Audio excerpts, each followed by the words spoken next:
The ANC Youth League is holding its National Congress this weekend to elect its new leadership, amongst others.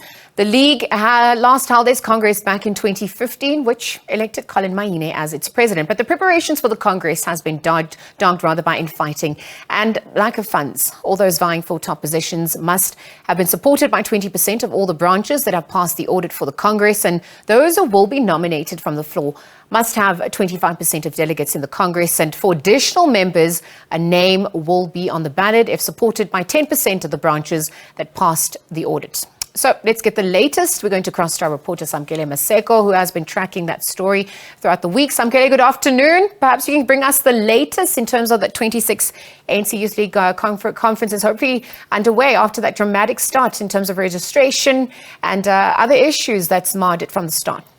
Well, Liesl, at this point in time, the Congress has not yet gotten ahead. Delegates are still registering. The last province to register now is the Eastern Cape province, which has given the NYTT some problems when it comes to the issues of delegates and credentials of this particular Congress. But I'm going to bring in Zwelo Masilela, who is part of the NYTT and comes from Mpumalanga, and is contesting for the position of Treasurer General of the League. Mr. Masilela, just the essence of the delays. What has delayed you for so long? You were meant to start in the morning today. You've not yet started. What's delaying you? Thanks and greetings to the viewers. Look, our processes of registration are delayed by how we would have not started on time yesterday, because we had a minor disruption of processes of registration. We had to mop the venue of registration from the disruptions that happened, and then we ran through the registration overnight.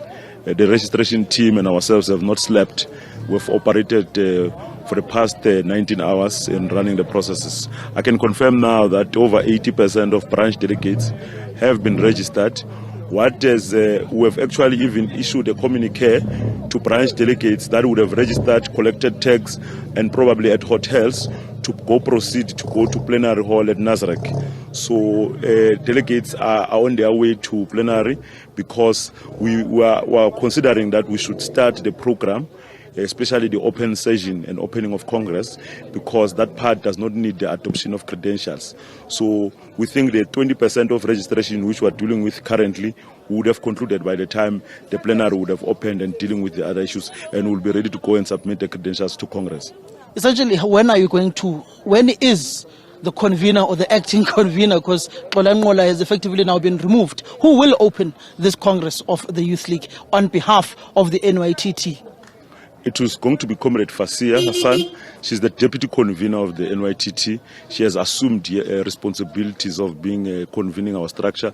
Even yesterday, we gave her a responsibility in our NYTT meeting to be the one who presents the political report. Chief, amongst other things, you must understand that the political report, organizational report, financial report, once adopted, are reports of the structure, not reports of an individual. Hence, Fasia will be the one who delivers the political report today. If you are looking roughly, how many voting delegates are there that have passed audit and are here at the registration venue thus far? And not to preempt you to say the credentials of the Congress, but how many voting delegates do you anticipate? We anticipate over 3,000 delegates, voting delegates according to the audited branches. But however, that is a subject of Congress, and I think after the registration, we will be able to reconcile the numbers and be able to present to plenary, and plenary will guide us when the item of credentials arises.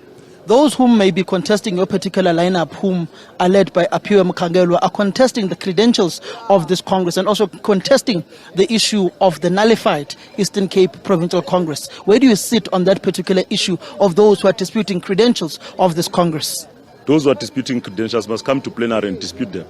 Can't dispute them on the media, in the streets, elsewhere. Those are matters of the organization. Even if it's not plenary, there are internal mechanisms, there are dispute mechanisms and other platforms available to process disputes. So those comrades who feel aggrieved by the processes as it relates to how the evolution of conducting and processing this National Congress have all the mechanisms, and they've been availed. Disputes were closed on the 15th of June this month. That all disputes, be it from a branch, be it from what, were closed on the 15th of June. Anything outside the 15th of June it's a fundraised dispute just to seek to disrupt and delay Congress. The president has been cleared of any wrongdoing when it comes to the issues of Phala by the acting public protector Koleka Gcaleka. What is the Youth League's view on this particular matter? As the interim structure taking the Youth League to conference, knowing that your president may be closing this conference come Sunday? I'm not aware of that. I've not gone through them. Look, I'm saying I've not slept for the past 24 hours. We've been busy with registration, so I wouldn't know the contents of that report. I think we'll have to look at it and take it from there. I have no comment, and I can't even give a comment on behalf of the Youth League in that regard.